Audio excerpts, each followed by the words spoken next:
The idea of being a lazy person is so contrary to our persona that we'd rather not get there. And we'd be like, no, no, no, I'm going to try harder. I'm going to get this app. I'm going to get this coach. I'm going to do this thing. I'm going to make sure I have accountability. All the tricks that we use to become more productive. That's what we do when we don't want to accept that we feel lazy.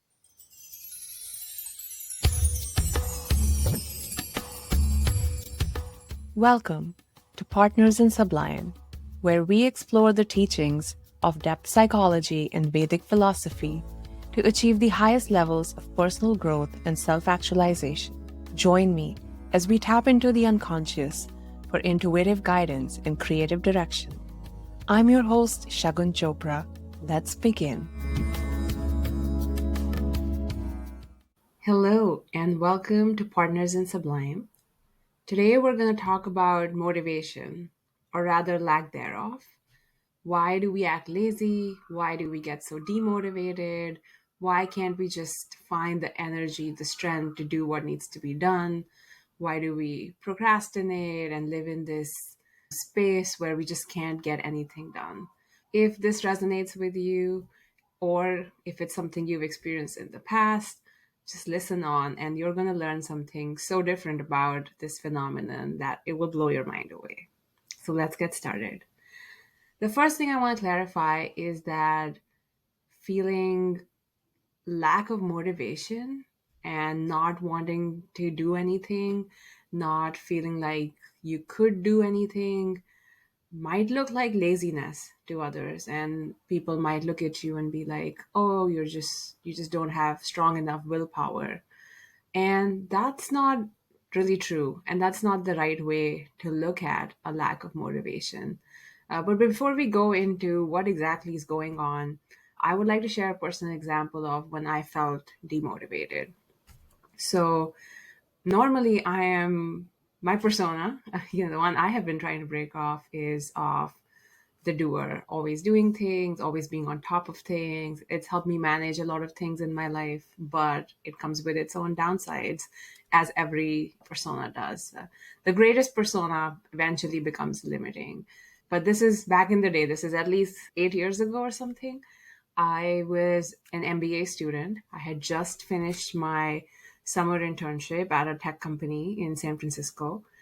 And I really liked it there and I really wanted to go back. But I was told at the end of my internship that it's going to take us a few months to see if we can bring you back.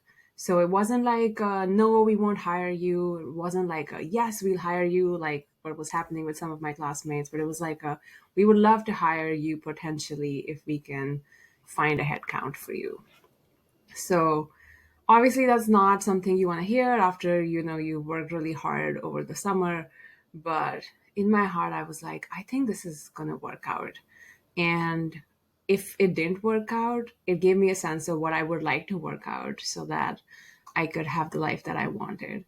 So when I came back to campus for second year of school, very uncharacteristically, I missed all the deadlines of all major big tech companies that were recruiting from campus. I think I was doing an exchange program, so I didn't have access to the systems. And I kept telling myself, oh, I'll get to it. I'll get access to the career management system. I'll do it. And a week passed by, 2 weeks passed by, 3 weeks passed by, and I just didn't get to it. Finally, one weekend, I was like, okay, enough is enough. Let's get access and let's apply to these jobs. And mind you, I was on student visa. There were very few companies at the time who would hire someone like me who had never worked in the US before and would give me a job and would sponsor my visa. So my pool of companies was limited. It was really a handful. I could count them on my fingers. You'd be thinking, oh, if this is that important to me, I should be doing something about it. I should be on top of it. And I was earlier, but something about this time, I just couldn't get myself to get access to the system, find these jobs, apply to them. Eventually, once I got access, 3 due dates had already passed and one was fast approaching. And I was like, oh no, I am not going to be able to apply to these jobs. And what have I just done? It was such a crisis moment. So anyway, I panicked.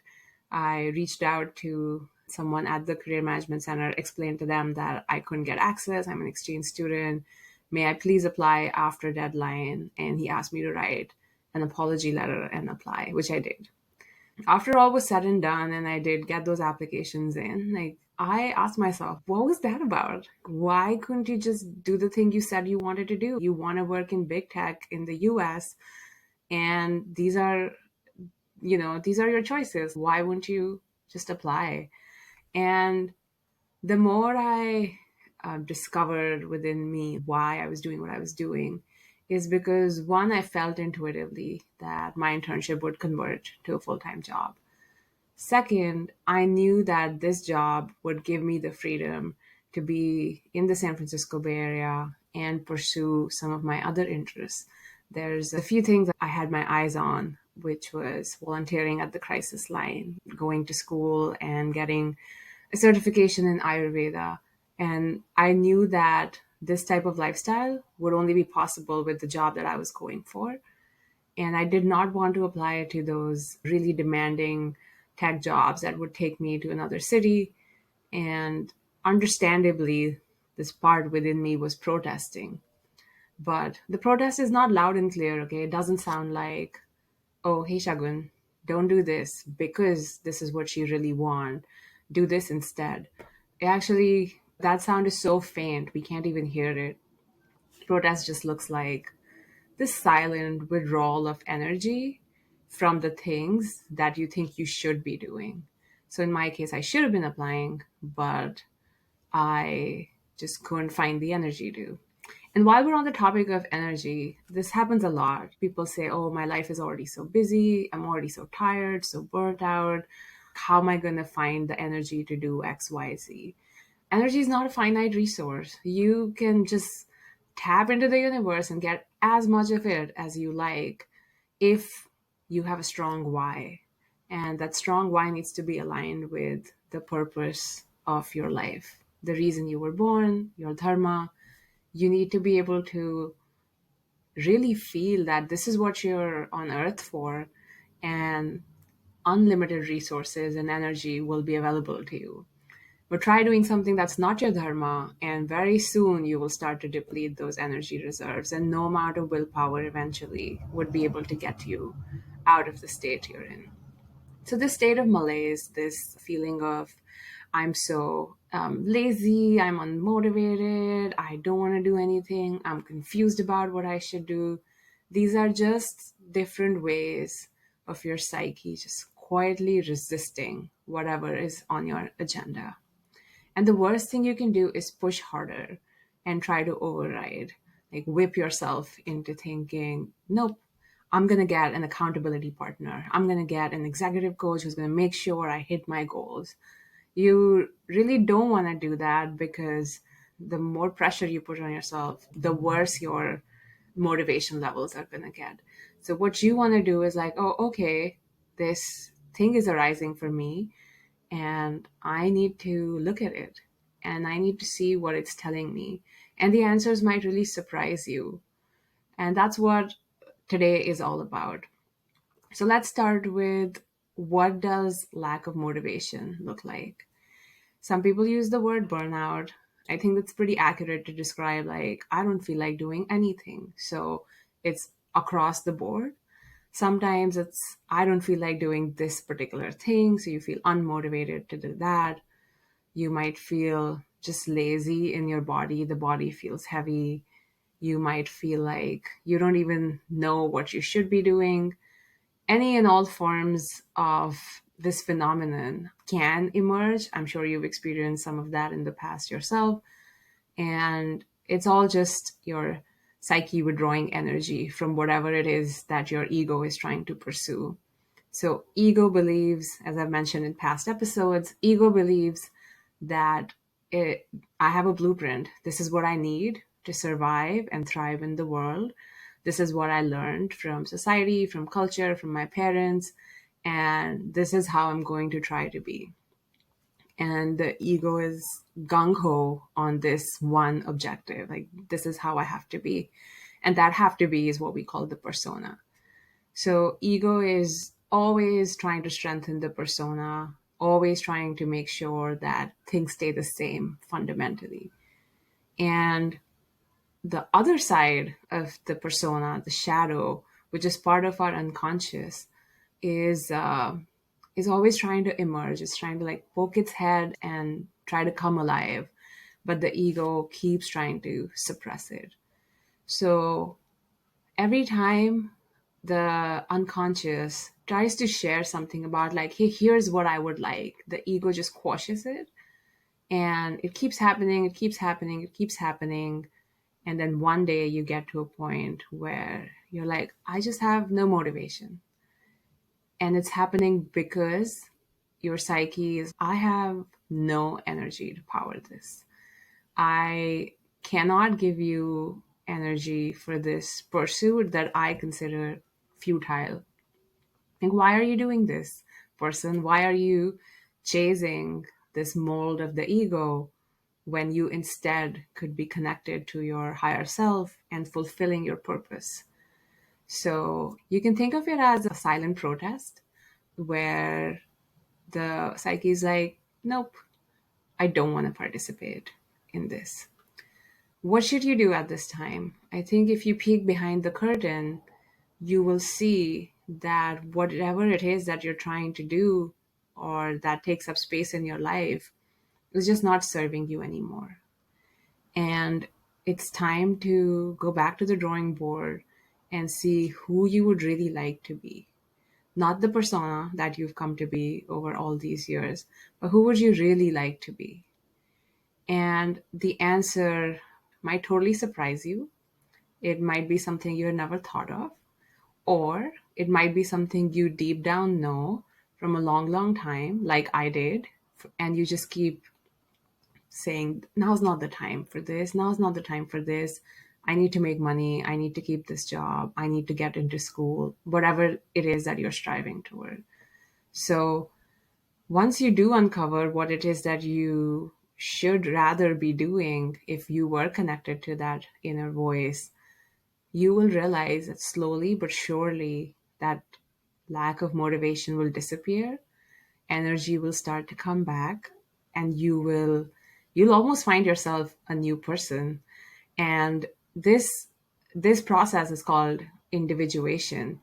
And people arrive at individuation in different ways. Sometimes it's a really big crisis, but sometimes it's, I don't feel okay. Things look successful on the outside, but I don't feel okay. And it's the starting point. And if you answer that call of adventure, you will begin that process and you will be totally liberated on the other side. So obviously, most of this understanding comes from Carl Jung's works. He's the one who came up with the concept of persona and shadow. And when it comes to laziness or lack of motivation, just like any other emotion, he wanted us to go toward it and not run away from it. There's a little quote I will say from Jung. We cannot change anything unless we accept it. Condemnation does not liberate, it oppresses. So we really cannot change our burnout, our lack of motivation, our laziness unless we accept it. And so many times we just stop there.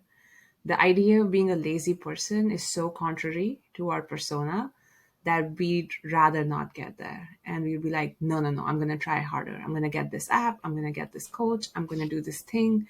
I'm going to make sure I have accountability. All the tricks that we use to become more productive.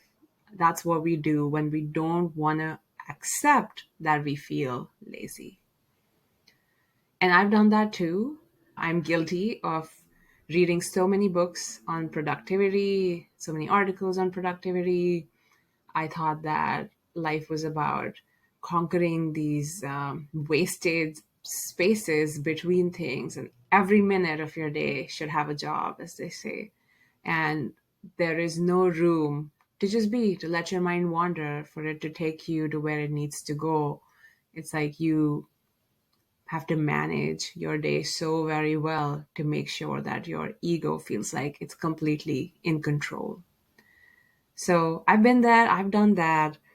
And it's not a very healthy way of being if your goal is to transcend your ego, which is the goal of individuation, to go get past the ego, get past the persona, and realize your full self, your true self, and be whole. So now we're going to listen to a coaching call with Sarah. Sarah works in big tech. She wants to have a passion project on the side, but she feels that so many things are limiting her and she just cannot get herself motivated to do some of the things that she wants to do. So I thought about chopping up this session a bit and only showing the part where we talk about why she's feeling unmotivated. But I really think that this whole session is such a great example of how our persona gets constructed, all the things we do to keep up with it, and the multifaceted nature of the ego. Because it's not like the ego will come up with the same way of protecting the persona every single time. Our ego is so smart, beyond belief smart, and sometimes it can surface as confusion. Are you sure you know what you're doing? Sometimes it can surface as laziness, like, oh, you don't have the energy to do that. That's too much. Sometimes it can come up with rationale of the external world, like, oh, if only this outside thing will change, then I can change. I don't mind changing. But all of these are just ways of the ego keeping you stuck in your circumstances. And this coaching session is also a good testament to, we say in the coaching world, the thing is not the thing. So sometimes when these sessions start, the client can really be in a place where they think they know what the problem is, because all of us have a sense of, oh, what we would like to change to make us feel less of whatever we're feeling. But as you explore, you see that there's so much more, there's so many layers to uncover. And then the real answers are always there, but it takes skill to excavate them and it takes openness. So I was really happy that Sarah was really open during these sessions. And you can see that as the session progressed, she was able to get to the thing that was really obstructing her. And it's not something you would guess. So listen all the way, and then I'll meet you on the other side of it. Hey, Sarah, what's Hi, going Shagun. on? You know, work stuff. Work stuff. Tell me more. So, just as an introduction, I work in a big tech company and I have been here for almost 7 years, six and a half years now. Mhm. And it has been a really long time, and I've been on the same team, same larger team. My role has changed within that team a few times over, and I've been able to create a pretty strong position around like incubation. Like I'm known for starting new projects, starting new products, landing new programs. And so that is my niche in the team, and I have been able to change my role, and it's always been interesting for the past 6 years and 6.5 years, which is what has kept me going here. However, I feel like I've not been, and my team, my managers over and over again have recognized this, that I haven't been able to get that recognition that I deserve, like in terms of promotions, etc. And so I feel like I am in my head a lot further behind than where I could be or where I should be. It doesn't seem that way in terms of my age and my time in the company. From an average point of view, it is kind of okay, but I feel like I should be much further ahead. And so that's one part of my life. And then I've always been someone who always has like a passion project or like a startup going on the side. And that's always been my thing for like growing up and stuff. And since I've moved to the US, like I am bound by visa law, so there's like restricted number of things that I can do. And that combined with, I think that is that um, it kind of like discourages me or makes me a Mm. little bit more lazy. I don't know if lazy is a good word, but like I am not feeling as inspired to like push myself into finding the things that I can do and really like put in the time and effort to do it, even though I think there are still opportunities that I can tap into as side projects, despite the fact that I can't like earn money outside of Mhm. Microsoft. Like I can't do another active job outside of Microsoft. So I think that also makes me really dissatisfied with kind of where I'm at with my life because all in all, I want like, yes, the like profession to me is a big part of my life. I love working and I want to be able to feel that satisfaction. And I feel like in the last couple of years, I have tried to move on to another role or like but I've been pretty picky about where I want to go because I don't want to go into like something just for the sake of getting out of this role because I do enjoy the work over here and I do enjoy working with the people over here. I just don't enjoy that I'm not getting promoted. I'm not seeing that career progression. But for some reason or the other, even though those teams have seeked me out, it just doesn't work out, which has been kind of frustrating. And then on the personal like or like passion project front, it's just like not working out. I haven't found enough motivation to be able to stick to a project or stick to a program or volunteering or whatever it is to make something out of it, make something substantial, side project-ish or like passion project-ish out of it. And then all of this is resulting into not feeling that I'm not going to gain that financial independence soon enough. And that is making me frustrated as well because I would like to now start living in my own place. And I don't know when that's going to happen.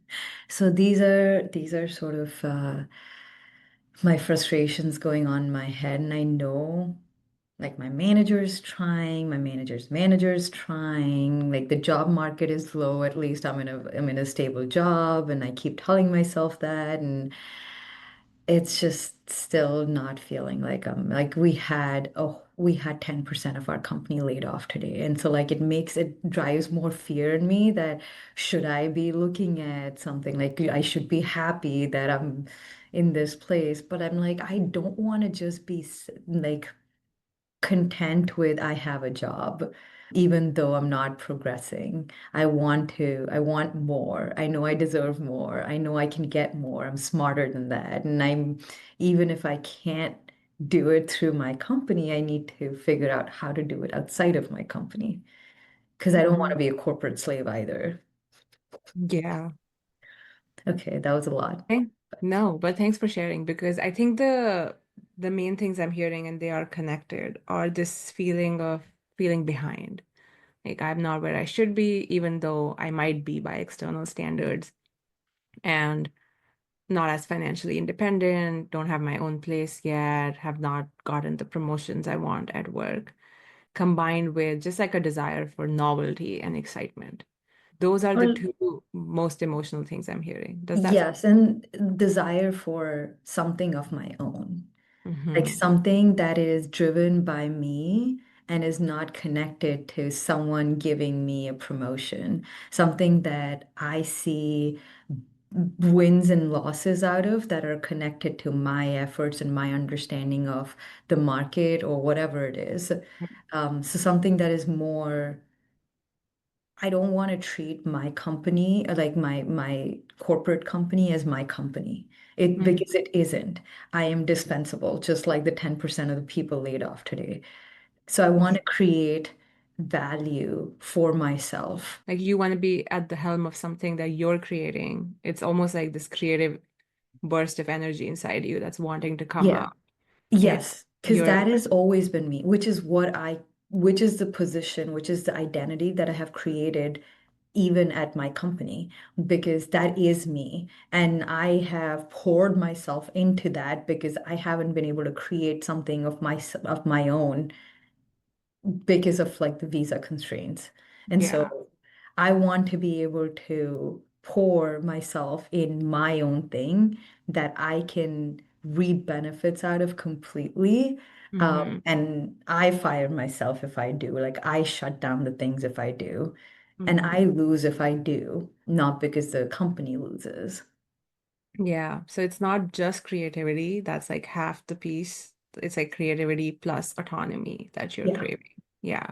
And so the job can give you doses of creativity. That's like the persona that you have there.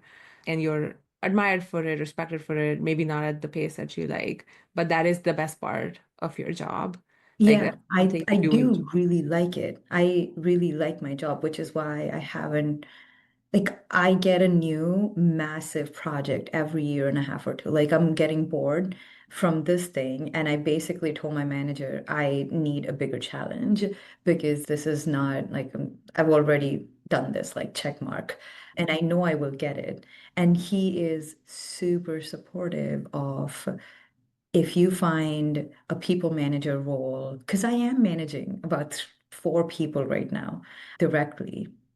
And but it's not formal. I am not recognized as a people's manager because these are vendors and interns, but like this is my team. They report into me. And Mhm. so I think that's like the frustrating piece. So he's like super supportive on if let's find a role. And so like there's no lack of support. It's just, and I have autonomy over my work. Like whatever project's given to me, I lead it. However, I'm just dependent on whether the company has funding or not. What are the strategy, what is the strategy the company finds appropriate? And whether they have the budget to promote me, like how much are they going to give me versus other people. So it's dependent on other people whether I progress in life or not. Mhm. This might sound like we're switching topics, but talk to me a little bit about how you saw your parents make a living or have a career. Like, how did they go about doing It's what so you're funny you asked me that actually. It's like polar opposite. My mom's like the hard worker. My mom works really hard and she loves working. She is crazy about working. She, at any point in life, has like five different projects. And so, like, she's invested in real estate, she's investing in startup ideas or like projects, businesses, basically. She's working full time and she still wants to do more, all in hospitality. And so she has made something out of herself. Like she started working when she was 18 or 19. So she completed her school and then started working and completed her bachelor's and master's while working. And my dad, super smart, but very lazy, cannot work for someone, cannot work for a company. He has his bachelor's, master's, and has like certifications in finance. Um, and he tried working for a company, could not, started his own firm, and then wanted to dabble in like various ideas on the side, and but is not a successful businessman in a way, only because he loses interest. And so he is like he used to be the financial planner of the house, and my mom was more so the owner of the house. And so like I think my mom just loves working, no matter what the work is. Um, and so she's more attached to the feeling of working and earning. And my dad was more attached to, is my work giving me satisfaction and pleasure? Is this making me happy? And if it isn't, he would just drop it the next day. He would Mhm. stay in bed all day if he's not inspired. And I think Mhm. I got a little bit of both, maybe because I absolutely love working. And however, I need to work on something that I am passionate about, that I feel inspired by. And I'm only recently starting to, like, earlier on in my early 20s, I wanted to be Forbes 30 under 30, but like not related to finances, but like related to recognition. I think it was Mhm. more driven by that. But now I think I want the recognition, but I don't crave to be like a Nobel Prize winner or 30 under 40 under 40. No, I'm not even 30. Or beyond, past that. that but I think they were very, very different people in how they approach their career and their life and decisions and stuff. Mhm. And I think as different as they were from each other, I think you're right to say that you got elements of both. Like there's a part of you that wants the constant muse, like something to inspire me, help me get out of bed, something that I have full autonomy over. I can't work for someone else. But I also love the idea of just grinding and working and earning, you know. I like the stability too. Like I like the idea of having a stable income. I never thought I would last more than 5 years at my company, let alone in the same team. Mm-hmm. Um, but I think the idea of having that stability throughout the years when the economy's gone up and down and all of those things, that does help me.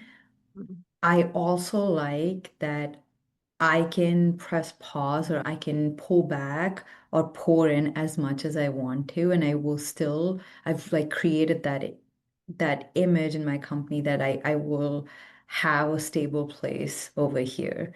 So what that means is I can take back time from my workday if I wanted to. Like I can finish work within 4 to 5 hours in a day and then put it towards something of my own. And that is what is frustrating me, that even when I have the opportunity to do that, I'm not doing that. It's Mm-hmm. that I can do better. I don't care about what people think, like from market standards, I'm doing really well in life. I have a very stable job. I'm doing well in my job. I have like some real estate investments. I have a good investment portfolio. I have a good relationship. I'm in a great city. So like external standards, I'm doing decent, but I'm just not happy because I'm not where I would want to be, far Mm-hmm. from it. Yeah. I'm going to try to summarize your journey and correct me. So, growing up, parents tell you or show you rather, nobody like, no parent like kind of explicitly tells kids always, but you just learn and absorb and you figure out that this thing about my mom, I like that she's working. I like that she has something to do. I like that she brings in stable income in the house. I like that my dad doesn't like to work for someone, likes to be independent, and his investment in his career ebbs and flows with how inspired or not he is. And that's something that you've also tried to do. So you create this mishmash of the two, but your own persona of like, this is how I'm going to show up in the world. And for the most part, you have done that.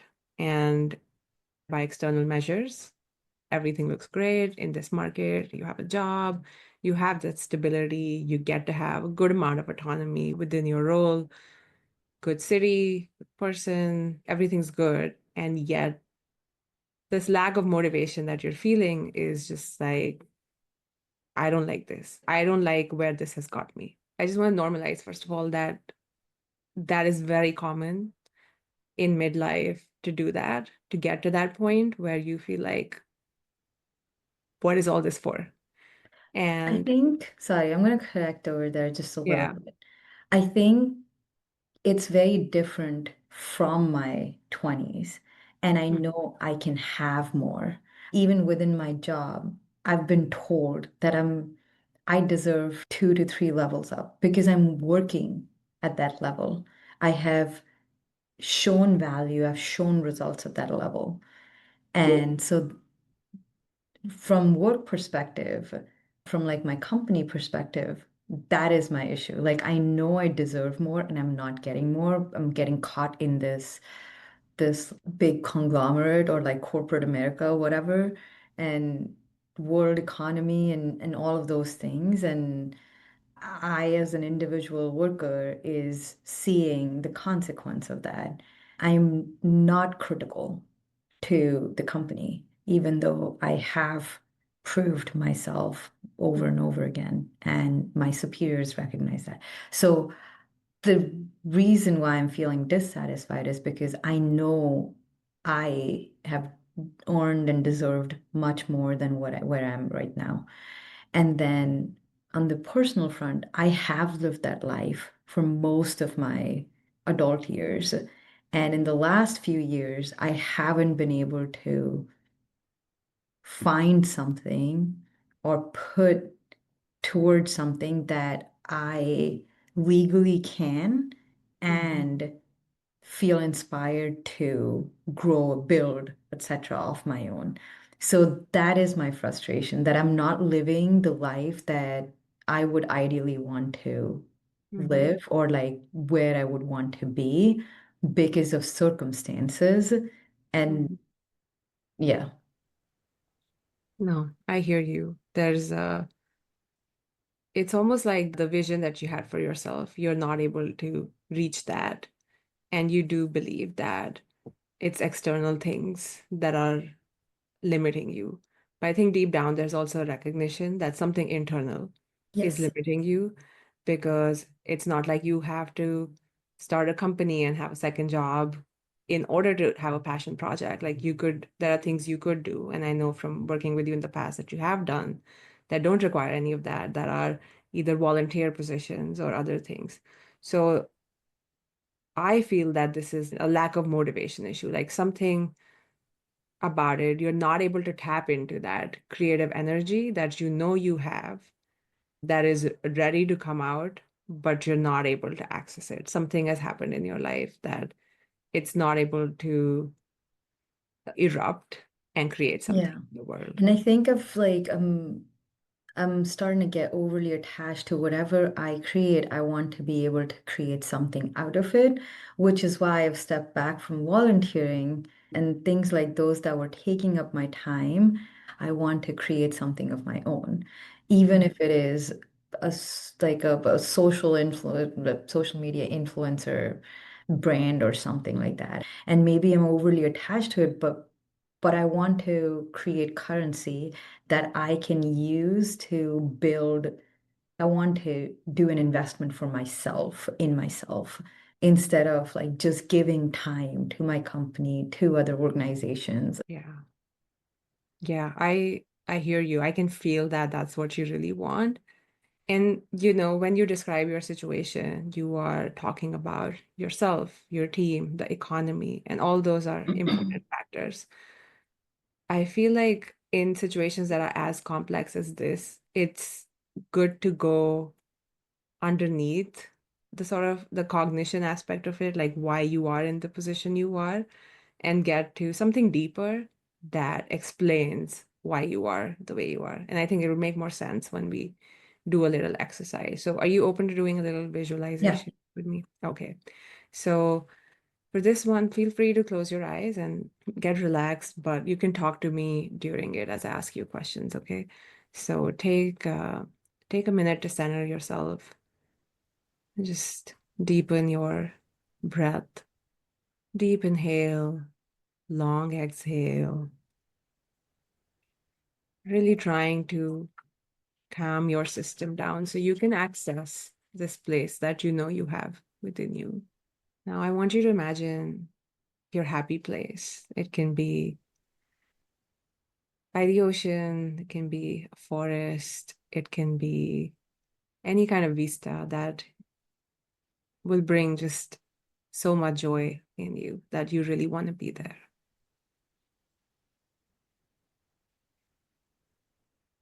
And in this place, I want you to imagine that there's a home where you live, the future you, and this future you has everything that you just named. They are able to create something. They have all this autonomy in how they created. They are able to feel inspired. They're able to act on that inspiration without any confinement. It's just exactly how you want yourself to be. So this future self is there, and you're on the other side of the door, and you want to go in and be this person. Everything is laid out there. Everything is perfect, exactly how you want it. And you try to open the door to get in, and it's locked. And then a message flashes somewhere near the door. It could be a word, a symbol that tells you why this door is locked. Try to receive that symbol or word. Discipline. Stay with that visual. And now you realize that you actually have the key in your pocket, that you can just unlock this door and walk right in to this life. On the key, there's another message, another symbol, maybe. Take the key out of your pocket, feel it, receive that symbol or message. I think the key would probably be discipline. And I think on the doors, like the other message that I was feeling was just lack of motivation or, yeah. Okay, so now you have the key and you walk in and you're actually in this place. All obstructions have been cleared. Tell me how it feels to be. And pretty good. I feel more fulfilled. I feel more self-reliant. I still feel stable, but I also feel inspired or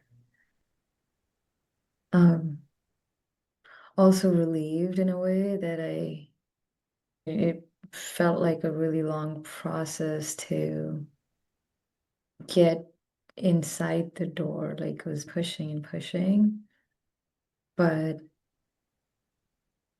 I think that also feels like a win that I pushed through that lull or like of a few years to get past it and create something. I'm closer to the vision and I can actually feel it. And then I think there's also that feeling of, oh, so what's next? Say more about the also what's next. I think it's more about the journey and then what I've learned, and I'm here. And so, what am I going to do with what I have now, and where am I going to take it next? Just stay with your body sensations and tell me when this feeling comes up of like, so what's next? How does it feel in your body?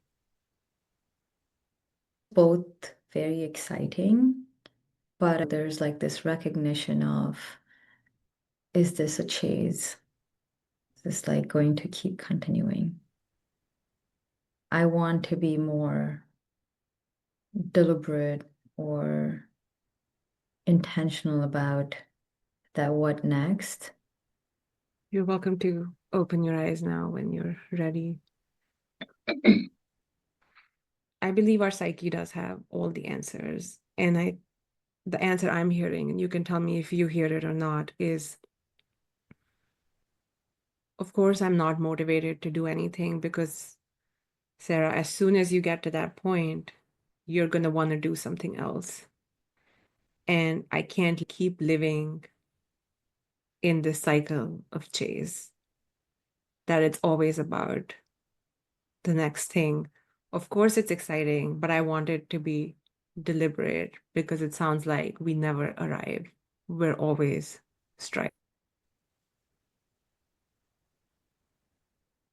I think in part, yes. I love learning new things. And so while I did that all of my 20s, I did start to burn myself out as well. And then in those instances too, I never saw a direction. So like, where is this even going? I'm just chasing. And so, yes, you're right in that I do want to probably be more intentional, but at the same time, I think I'm struggling with finding that balance between intentionality and direction with lack of like motivation and discipline. I'm missing out on time and like I'm not able to get myself motivated and disciplined Mhm. to start on something, to even explore. That is the definition of burnout because it robs you of the energy you need to do that exploration. And you may not call it that. I don't think you started the session calling it that, but you I don't said even feel burnt out though. I feel just lost. I mm-hmm, feel like a lot of void mm-hmm, without a direction. yeah. So tell me which of these resonates more with you. It's because I don't have anything to go toward. I can't motivate myself to go there. Or I would really like to go toward something, toward anything to figure out what my path is, but I can't find the motivation within me to do that. I think it's the first one. I think I really want to go towards something and build something. I just can't figure out what it is, and therefore I can't figure out the motivation Hmm. to go towards it. Yeah. So your lack of motivation is just this feeling, this sensation that's trying to tell you, I'm not moving unless we know this is it, that this is what you really want. And I think, which is why, like, I even stopped volunteering. Like, I've stopped everything because I'm just like, I don't know which direction, Yeah. except for boxing, which is why I was like, should I just create something around boxing? Because that's the only thing that keeps me sane. I am well aware of your love for boxing. Like you could be crying 1 minute and then be like, okay, I gotta hang up. I have my boxing class now. So I know how important that is to you. I think the key that you saw in your visualization that said discipline and the fact that you want to find something that's deliberate and intentional, that all seems intertwined to me. As soon as you can find out that this is what I want to create, the motivation will come, the discipline will come. It's because you don't know that it's keeping you in this limbo. It's not the visa issues, it's I not mean, that the doesn't help economy. because I actually can't start anything. I legally cannot start any idea. Yeah, you can start it as a legal entity. I understand that as a fellow immigrant myself, but it doesn't mean you have to quash your creativity entirely. That's a very either or way of thinking, especially because you brought the idea of a creator brand. All it needs is like a person who is really using social media and leveraging it for themselves or for someone else. And building that brand is not prohibited. The problem is I haven't felt motivated. I feel like that's the easiest way for me to explore how I can create my brand and what brand sticks the best with people. I need to find that strength in me to post about things, to talk about my journey, to talk about boxing or like anything and figure out what people connect with. I find myself feeling a little lost and I'm not a social media person. So one of two things could be happening. This thing that you're saying is not Yeah. it.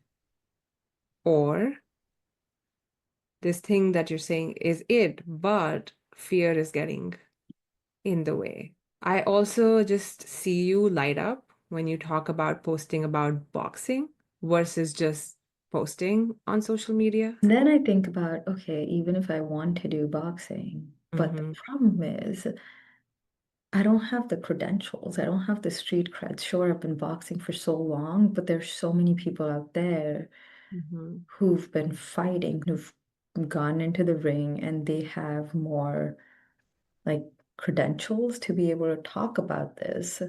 And Hmm. so, do I need to get myself into the ring? Like, am I even qualified enough to post about boxing? And Tell me. I feel like I am technically fairly there. And I think it's also to do with my boxing coach. Like, I feel that he is very much so.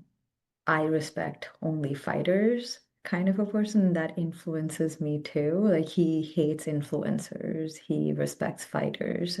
For me, boxing is like mindfulness, and for him, boxing is like technique and how you show up in the ring and that you keep fighting on. And Mhm. it is that in a way for me as well. But at the same time, it is also self-growth, self-reflection, meditation, etc. Mhm. You're answering your own questions here, but I'll point out to you what you're saying. You're basically saying that, no, actually, there is this thing in my life that is exciting, which is boxing. But every time I think about doing something with it, this voice of my coach almost permeates my head, where it's like, when you box, you do it to fight. It's about how you show up in the arena. It's not about what that personal experience is for you. Is it meditative? Is it grounding? Is it calming? The way that you experience boxing.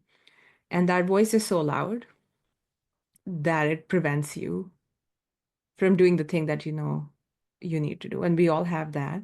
It's the voice of our ego gets conditioned by other people in our life. And then when we try to go against the norms, that voice gets really loud. It's like, who do you think you are? What do you think you're doing? What makes you qualified to talk about boxing when you don't fight fights? So that's what you're coming up against. That is your resistance. So if you had a coach that looked at you and said, you know what, Sarah, you do boxing in a totally different way. I've never seen anyone who uses boxing for meditation. It's not two things that we ever think about in the same breath.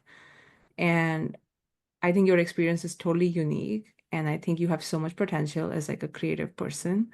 Why don't you tell the world about it? When I say that, how do you feel? I think it does take off a big burden from me. And I feel like the more I'm talking to you, I feel like I I need that approval from my coach. And I almost need him to tell me because I want to ask him, how do I get better at techniques? How do I get better at all these things? And how do I convey my voice? Because I think he has a really loud voice. And I respect him a lot. And I think his voice definitely challenges the voice in my head because we look at boxing in very different ways. I would like his approval and I Mhm. would like his inputs or guidance in this journey then. I think it's important to recognize how important your coach is to you. Like you wouldn't have come this far with boxing had it not been for him. I think he also represents the larger boxing community. In your head. Like that's how the community in general thinks. And while I don't want to, that community is important to me. So while I want to grow, and that may not be my target audience, I Hmm. don't want to offend that community Hmm. or disrespect them, or Yeah. I don't want to be called a clown in that community, like Hmm. just another influencer kind of a situation. Yeah, you're afraid that you might get ostracized by them or made fun of. So if I have a healthy functioning ego whose job is to protect me and make sure that I survive in my society, then my ego will create fear, lack of motivation. Ego is so multifaceted. It uses every tool in the book to make sure that I will not go outside that norm. And I think that's what's happening with you. Fundamentally, your ego believes that if you were to ostracize that community, bad things will happen. And you believe that what you're doing is going to do that. So you're just not able to move forward. And some days it might show like, oh, I have the time, but I don't have the discipline. I'm being lazy, or Hmm. I'm generally unmotivated, or this is about the promotion at work. Like maybe once I get that, then I can do things. This is about visa regulations. But All those are stories. And I know it's like hard to hear that, but all those are stories made by the ego to make sure that you survive. It's like you've got a very healthy ego because it's really using every tool possible to make sure you don't get ostracized. And the way out of this is to gently challenge the story in your head if you can, or to just explore where the story is coming from. Like, where did you learn that's how you had to be in order to be loved, in order to be accepted? And we may not have time to go into that, but are you at least able to see like what your real block is? I think so. Yeah.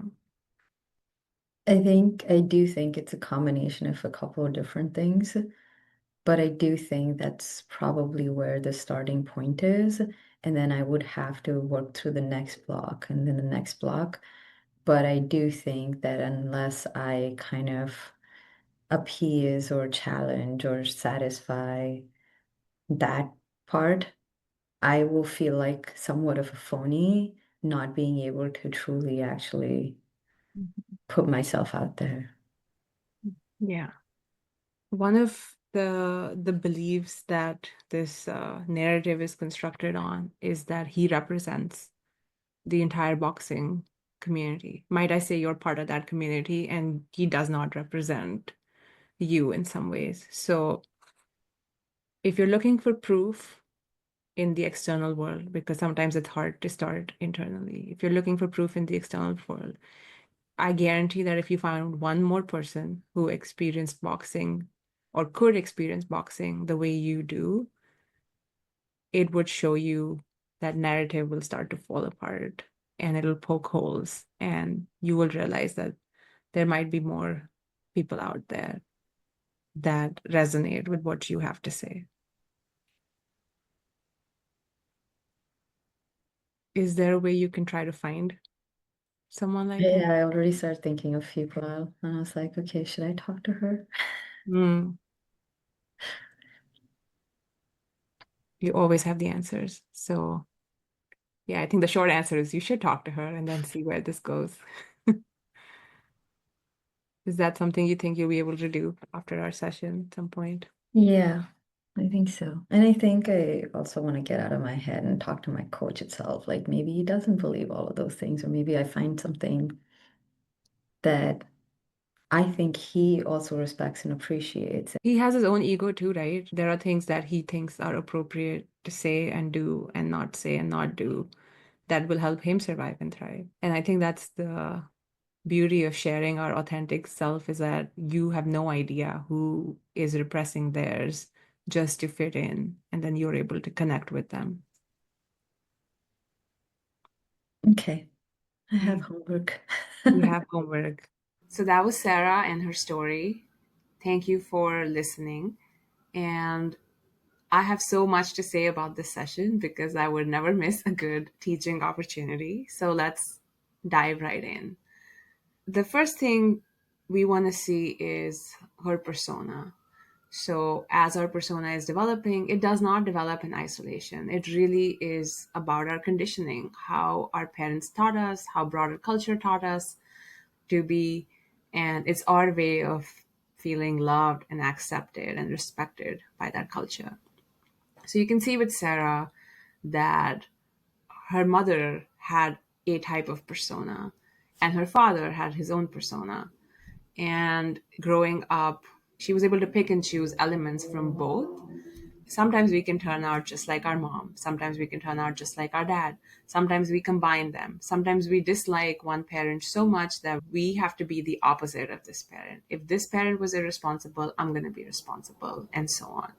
So you can see that she's able to identify that looking at her mother, looking at her father, she was able to arrive at this version of herself where she needs to always be working, being productive, having that stability, but also always be creatively inspired.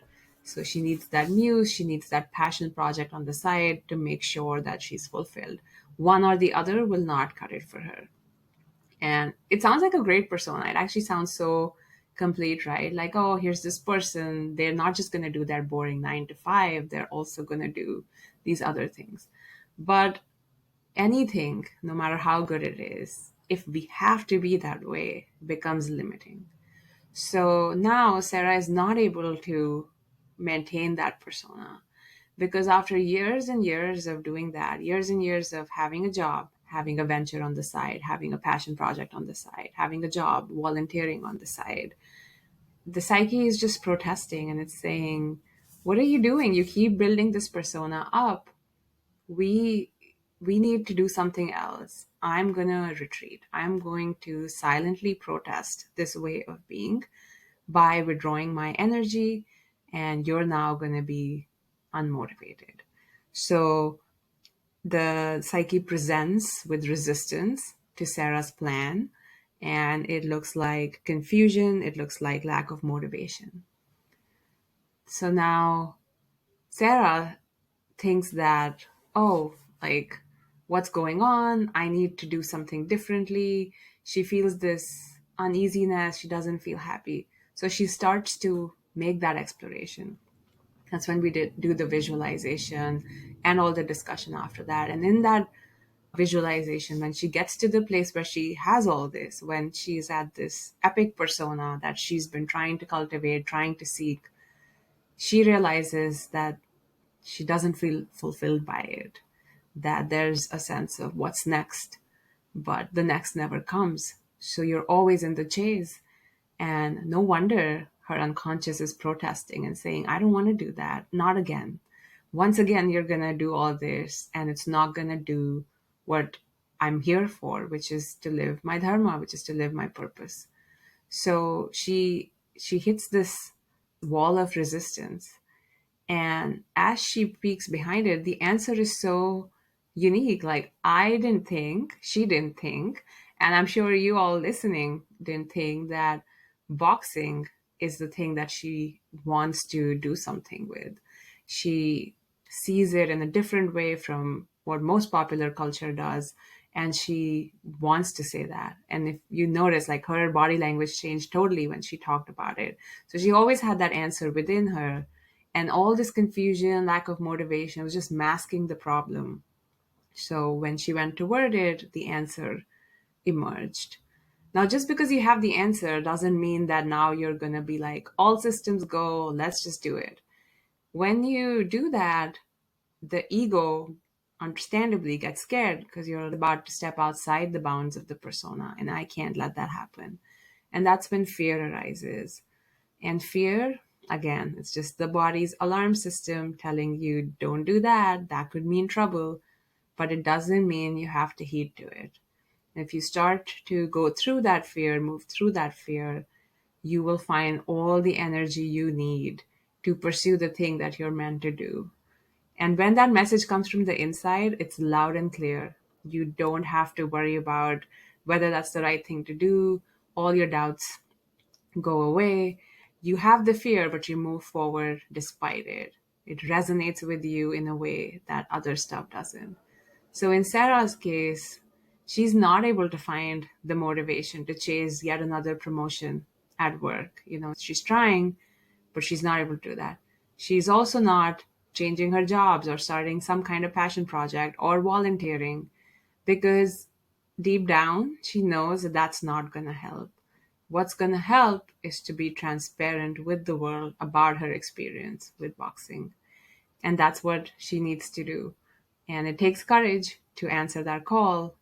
But if you find that courage, you can't unsee what you just see, and you will have to move forward. It's like once you start the process, you have to go through it. And that's why so many of us don't try to look beyond our laziness. We just try to whip ourselves back into being our persona. But once you see it and you can't unsee it, you know what your real path is. And that's the clarity that comes from going towards something uncomfortable. So what does all this mean for you? We talked a lot today. We saw Sarah's journey, her own discovery of what it means for her to feel this uneasy feeling despite everything looking great on the outside. I urge you to look at your life and see, are you feeling lazy? Are you feeling unmotivated? Are you so desperate to not be labeled those things that you're not even turning toward them? Please turn toward them. Look at them, examine them. Your psyche is just trying to communicate with you, and it's going to get louder and louder until you pay attention. So pay attention. It might tell you something you don't know. And secondly, there may be something you already know that you know you're not doing. And if that quiet voice has been there in the background for a long, long time, just like boxing was for Sarah, I want you to pay attention to it and give it space in your life to come out. You have no idea, if you allow yourself to go there, how much energy you might generate in your own life from that pursuit, and everything else would fall into place. So that's it for today. Thank you for joining. Thank you for absorbing all this information that I threw at you. And please answer the call of the psyche. Thank you, and I'll see you next time.